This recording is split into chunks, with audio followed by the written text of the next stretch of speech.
What's up, gang? It is your final alignment-based practice in this 6 weeks. So exciting. And today I'm going to kind of jump off of what we talked about in my last video, that wasn't a workout video, about when to push and when to lean in to just showing up.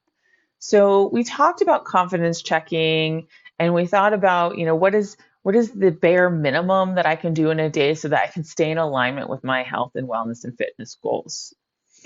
But you may still have questions like, when do I know that I need to scale it back?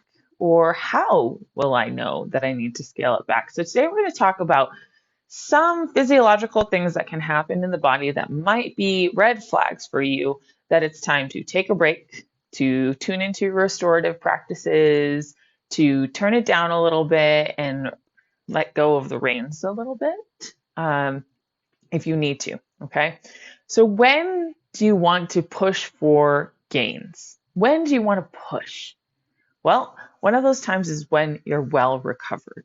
And of course, we talked all about recovery based practices earlier in this program. So hopefully, you've got some of those tools in your toolkit already. But you might be asking yourself, how do I know when I'm well recovered?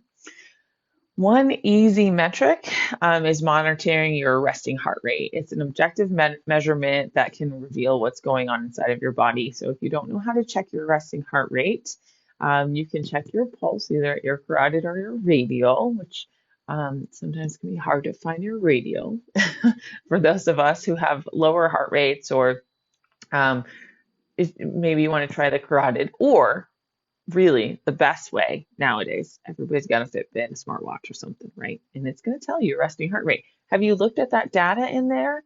It is so valuable. There's a lot of things that can happen with resting heart rate. It can fluctuate with cardiovascular fitness, but it can also fluctuate with hormonal changes, where you're at in your cycle. If you have a cycle, it can fluctuate with stress. And it is an indicator of not only mental stress, but physiological stress in the body.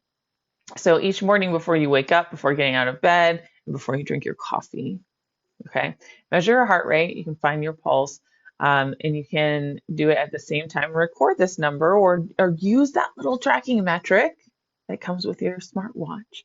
And after several days of recording, you'll start to know what your average resting heart rate is, and you can keep an eye on it. It'll vary slightly from day to day, but really should only vary by a few beats. And if your pulse spikes 6 to 9 beats, that's a yellow flag to take notice and proceed with caution. Maybe that's a day where you need to turn it down a little bit with your intensity of exercise, and you may choose to do more restorative based practices. A higher than normal pulse lets you know something's going on. It could be that you're not fully recovered. It could be that you are not well. Maybe you're getting sick. Could be lack of sleep, stress, so many things that could play into that. This is all part of that awareness building practice that we have to have as we treat ourselves like athletes, because that's what we all truly are when we exercise and we're on a health and fitness journey, right? So, time to back off a little bit, plan a shorter run, easier pace. When your resting heart rate returns to your normal range, you can do that normal workout. Acute soreness. Let's talk about soreness a little bit, because a lot of times folks like to use soreness as an indicator of how hard they'd worked in workouts. Soreness is not a good indicator of chronic stress, and or but chronic soreness should not be ignored. So soreness is just not a good indicator of how hard you worked. So, like, for example, if I did a workout yesterday and I'm really sore today, it doesn't necessarily mean that I pushed myself. So take a look at that resting heart rate. The reason could be just that I worked some peripheral muscles that I haven't used before. There's a lot of other physiological factors that come into soreness. Again, hormones, where you're at in your cycle, if you have one, those type of things. So if you have acute soreness, meaning like I worked out and then it happened and then it goes away, it's not a good indicator. And you guys know I say motion is the lotion. So go move your body. It's going to help you feel better, right? But chronic soreness should not be ignored. So chronic soreness or pain is like, I'm constantly having this. So make sure if that's something that you're dealing with, that you're getting checked out by your doctor. Okay. When should you not push for improvement gains? When should you not push in your health and fitness and wellness journey? When you're injured, when you're sick. Those are some. We've talked about illness in this program before. There's places where it's appropriate to really dial it back. Some training related signs of overtraining, unusual muscle soreness after a workout, which persists with continued training. So you worked out, you have unusual muscle soreness, and you keep training and it doesn't go away. So that to me is basically injury, right? That sounds like my piriformis injury that I had. I thought that my glutes were just sore and it never went away. Okay. So inability to train or compete at a previously manageable level. So if your performance is just continuing to kind of drop down, you're having heavy leg muscles, even at lower exercise intensity. So you just feel like you're slogging through sand. Time to take a break. Delays in recovery from training.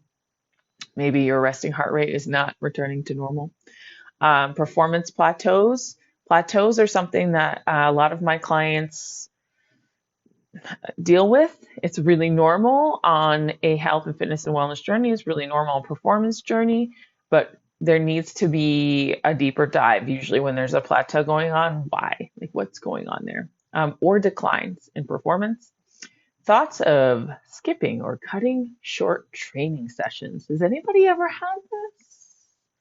That's a good sign that you might need to take a break. And it's okay to take a break. Okay? It's okay to hit that pause button, to refresh, to revitalize so that you can come back stronger. Some lifestyle related signs of overtraining. Prolonged general fatigue. So if you're feeling tired all the time, increased tension, depression, anger, or confusion. Exercise is supposed to be stress relieving. It's supposed to make you feel better. If it's having the opposite effect, then something's off. Inability to relax. I mean, of course, these can be symptoms of other things too, by the way. So if you have these going on, it's time to dig deeper. Maybe call up the doctor. Okay. Poor quality of sleep, lack of energy, decreased motivation, moodiness, not feeling joy from the things that were once enjoyable. If you hate your workout and you're slogging through it, or you hate the food you're eating, something's wrong. Your life should not be a series of just unhappiness because of your health and wellness practices. That's not what they're there for. Health-related signs of overtraining, increased occurrence of illness.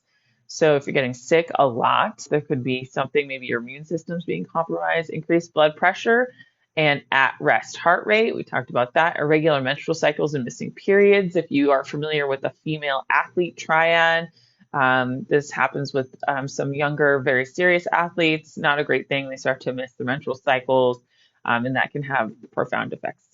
So if that's happening to you, make sure you talk to your doctor. Weight loss and appetite loss, and or constipation or diarrhea. So these can be related to your training. They could be related to your nutrition practices. So progress is rarely linear, right? Like when progress. I don't know why I said it that way. Progress.